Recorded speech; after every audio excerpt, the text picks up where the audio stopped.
Менин де суроом бар эле. Жогорку соттун төрагасы сизге.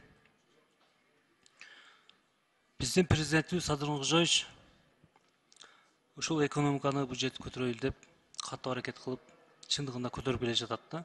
Өкмөт иштеп жатат. Айлык көтөрүлдү, жана башка иштер көп болду. Туура, жумуш орундар да болуп жатат. Бирок эл эмнеден коркушат жана эмнеден ушундай жолго чыгышат? Билесизби? Кыргыз эли жокчулукка, ачкачылыкка чыдайт, бирок адилетсиздикке чыдай албайт. Азыркы күндө ар бир соттун алдын карасаңыз, чыркырап ыйлаган биздин энелер, апалар жүрөт. Өзүңүз деле көрүп турасыз. Мен айтарым мындай да, ошону жоюу жолдорунда бир карабайсыңарбы? Албетте жогоруда бул мыйзамды биз колдоп беребиз. Сиздин баяндамаңыз аныктык. Бирок сиз эл менен дагы мындай бир аз элди кыдырып, сизге чейинки жогорку соттун төрайымы Нургүл айым элди кыдырып, Баткенге чейин барып, ушундай элди менен тыгыз иштешкен да.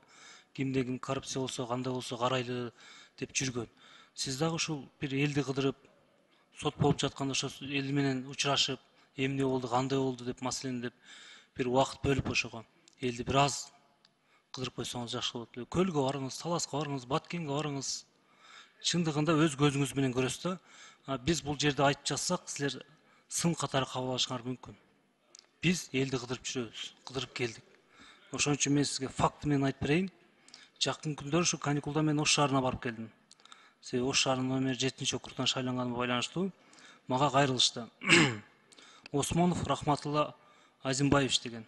2 жыл 8 айдан бери СИЗО 5-те Ошто отурат. Ушул күнгө чейин сот аягына чыга элек.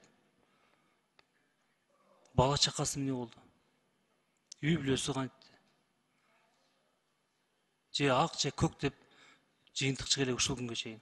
Ошол боюнча сиз жазып алыңызчы. Жакынкы күндөрү 13 январда Ош область соту болот экен. Мүмкүн болсо өзүңүз катышыңызчы, ошо онлайн болсо. Адилеттүү караңызчы. Экспертизанын чечимдери бар дейт. Бүт бар дейт.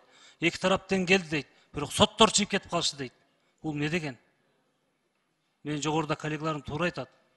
Элдер адилеттүү болуп ошол жерде туруп берсе, келсе эки тарап. Сиздер болсо соттор чыгып кетсе, бул туура эмес. Жана ошондой эле мага берген кат боюнча ошол жабырлануучунун адамы сиздерде иштейт экен. Ошондуктан ушундай болуп жатыптыр.